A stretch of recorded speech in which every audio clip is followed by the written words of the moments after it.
ನೀವು ಎಲ್ಲಿಯವರು, ನಿಮ್ಮ ಹಿನ್ನೆಲೆ ಬಗ್ಗೆ ಹೇಳ್ಬೋದಾ? ನಾವು ಬೇಸಿಕ್ಲಿ ಬ್ಯಾಂಗ್ಳೂರೇ. ನಮ್ಮ ಅಪ್ಪ ಬಂದು ಬಾಗಲಕೋಟೆ.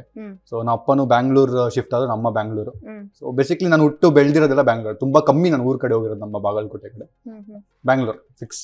ಓಕೆ, ಎಜುಕೇಶನ್ ಏನ್ ಮಾಡಿದ್ರಿ? So I finish my sound engineering ಮಾಡಿದ್ದೀನಿ. ಆ್ಯಂಡ್ ನಾನು ಗಿಟಾರ್ ಟೀಚರ್ ಆಗಿ ವರ್ಕ್ ಮಾಡ್ತಿದ್ದೆ. ಆ್ಯಂಡ್ ಅದಷ್ಟು ಎಜುಕೇಶನ್. ಸಾಕಷ್ಟು ಕೆಲಸಗಳನ್ನ ಮಾಡಿದ್ರಿ ಅಂತ ಕೇಳ್ಪಟ್ಟೆ, ಈ ಬಗ್ಗೆ ಹೇಳ್ಬೋದಾ? ಅಂದ್ರೆ ನಾನು ವರ್ಕ್ ಮಾಡಕ್ಕೆ ಅಂದ್ರೆ ದುಡ್ಡು ಅರ್ನ್ ಮಾಡಕ್ಕೆ ಸ್ಟಾರ್ಟ್ ಮಾಡಿದೆ 8th ಸ್ಟ್ಯಾಂಡರ್ಡ್ ಇದ್ದಾಗ. ಪೇಪರ್ ಹಾಕಕ್ಕಿಂತ ಸ್ಟಾರ್ಟ್ ಆಗಿ, ಆಮೇಲೆ ಅಪ್ಪ ಫೋಟೋಗ್ರಾಫರ್, ಅವ್ರ ಜೊತೆ ಈವೆಂಟ್ಸ್ಗೆ ಹೋಗ್ತಿದ್ದೆ ಫೋಟೋಗ್ರಫಿ ಮಾಡಕ್ಕೆ. ಹಂಗೆ ಒಂದೊಂದೇ ಕೆಲಸಗಳು ಕಲಿತಾ ಬುಕ್ ಸ್ಟೋರಲ್ಲಿ ವರ್ಕ್ ಮಾಡ್ತಿದ್ದೆ.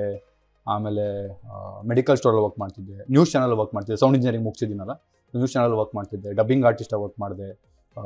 ಇನ್ನು ಸ್ಟುಡಿಯೋಲೆಲ್ಲ ವರ್ಕ್ ಮಾಡಕ್ಕೆ ಸ್ಟಾರ್ಟ್ ಮಾಡಿದೆ. ಸೊ ತುಂಬಾ ವರ್ಕ್ ಮಾಡಿ ಕಲ್ತಿದ್ದೀನಿ. ಓಕೆ, ಈಗ ಹೇಗಿದೆ ಜೀವನ? ಸಖತ್ತಾಗಿದೆ, ಸೂಪರ್ ಆಗಿದೆ, ಖುಷಿ ಆಗುತ್ತೆ. ಓಕೆ,